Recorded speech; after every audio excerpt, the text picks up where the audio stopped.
Today we are talking about one-point perspective. What you will need is a pencil and some sort of straight edge. If you do not have a ruler, that's okay. I'm actually using this census card from the mail.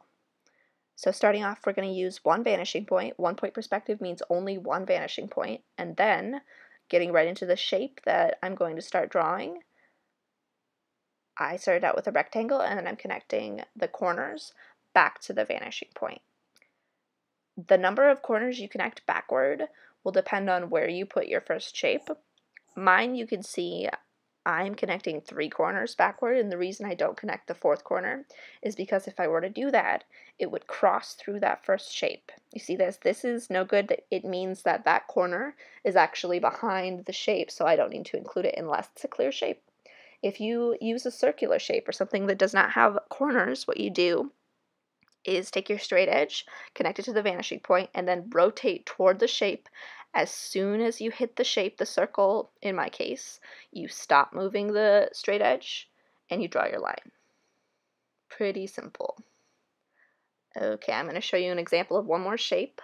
So again, corner to vanishing point. As long as that line does not cross through the shape, I can include it. And up here you can even see that I include a bit of a line, and as soon as I hit the shape, I stop because now it's behind.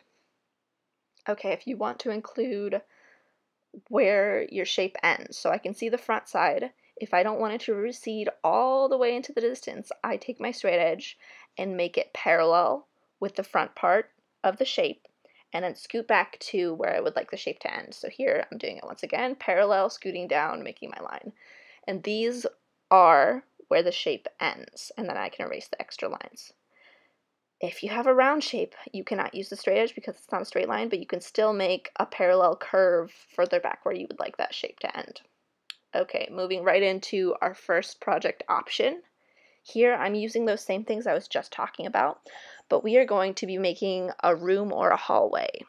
So this shape, I'm making it directly around my vanishing point this time, and it's going to be becoming my back wall of my room or hallway. And then same thing as before, I'm connecting vanishing point to my corners, and this time I'm shooting out away from the vanishing point instead of connecting backward. You will see why in just a moment. So corner to vanishing point, and here I have my walls, my ceiling, and my floor. Getting right into adding things into this room, I'm going to start with some lockers. It's going to be like a school hallway. And just the same way as I did in my first example, I am making the shapes out away from the vanishing point now. So I'm making the shape that is facing us and then connecting the corners back to the vanishing point. And then same as before, making a parallel line to end the shape. And over here I'm making a window, making the right and left sides first, deciding how tall the window will be, and then connecting those 2 points back to the vanishing point.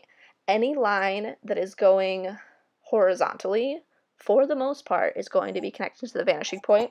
The other option for lines is for them to be parallel to one of the sides of the paper. So hopefully that will help you out thinking about, does this line go into the distance, or is it something that is facing me, something that needs to be parallel with the sides of my paper?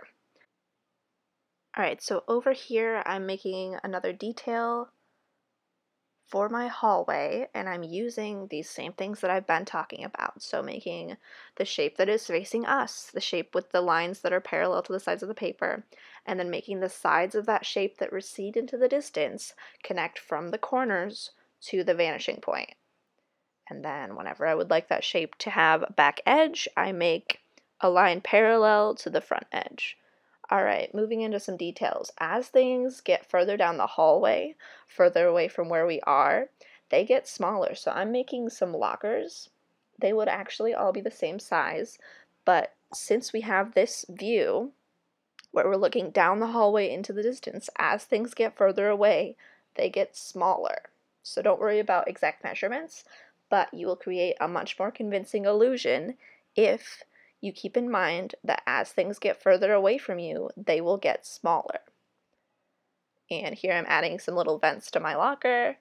You can add whatever sort of details you would like if you choose this first option for your project. So the hallway room option. but I'm just going to show you a few more examples of details that you could add. So here's my handles. You can see as they get further away from me, it's a bit hard to draw precise details, so I'm just letting them fade away. As it gets further away, if it's too small for me to draw, I don't even need to include it. And here I've drawn a doorway. I'm going to show you how to give the doorway a little bit of depth. I made a parallel line, and then I decided I can't see the top of the doorway. I can actually see the bottom of the doorway, the entryway where you walk in. And making my line parallel to the vanishing point line because my card wasn't quite long enough. And here's a little trick. These two like crisscross points where the wall and the floor are meeting, where I just put those dots, I'm connecting those, and instead of making another point for 2-point perspective, that's just a quick and easy way to make the separation of the wall and the floor. Alright, last detail I will add, I'm putting some tiles in the hallway. So made my lines coming towards me first, and then as I'm making the horizontal lines going into the distance, the tiles are getting smaller. Alright, back to our option number 2, our first example that I was drawing on. I am adding some more shapes here, and this option is going to be a cityscape, but you're looking down at the buildings from above. So take a moment and look at what we've drawn already. You can kind of see those first shapes that I drew. They're looking a little bit like buildings if you think about it. So same thing that I've been doing. Drew the top of my roof shape, and then I'm connecting corner to vanishing point. And if I hit a building, I stop drawing. A tip I will give you here is you need to start close to the vanishing point. The way that overlapping works with this drawing, you will have to do much less erasing if the first buildings you draw are the ones that are closer to the vanishing point. And you can see here how that overlapping is working. Oh, I took a break for a moment and I'm starting to draw some details from the ground. So what this is going to become is a street. Since it is very, very far away from me on the ground, it's not really receding into the distance. It just looks flat. Think about like looking down at something from an airplane. You would not be able to see the depth of the street on the ground. It's too far away. So anything that's on the ground, if you want to add details like this, don't use the vanishing point. It's just flat. And over here I decided to add a little park. This is supposed to be a fountain. And I was just thinking about what would this look like from above if I was looking down at it. And that's what I included. Alright, some more roads, and then I decided to add just a few more buildings. If this is the project option you choose, there are so many ways to go with this. Another thing that I'm showing you to make some interest on the top of the buildings here is a little recession in the roof, so a place where people could like maybe go up and stand. So I made a triangle that is a little bit smaller than the first triangle on the roof. And here the part that I'm shading is supposed to be like the wall, and the part that I didn't shade, that little tiny triangle, is like where people could stand, so it's supposed to be something going down into the roof. Another option to make some more interest on the rooftop is to make something popping out of the roof. So I made this little half circle smile sort of line that's going to be the bottom part of this shape that I'm drawing, and then from the sides I'm connecting to the vanishing point and popping out away from the rooftop, so making it another little tower. And then doing my best to make a circle. If it's not perfect, I am not going to worry about it. And then erasing some extra lines here. Alright, another detail that you could add is some windows. So I'm measuring out the distance I would like those windows to be on the top of the roof, and then connecting to the vanishing point, and you can see they're getting smaller as they get further away. And just like I did with the tiles in the hallway, as things get closer to the vanishing point, they get smaller and closer together. So there's a few details you could add, and then I'm switching back to drawing things on the ground. Those are supposed to be like some park benches and some plants or trees. And since I'm so high up in the air, do not worry about connecting to the vanishing point. Oh, we're going right into the student examples.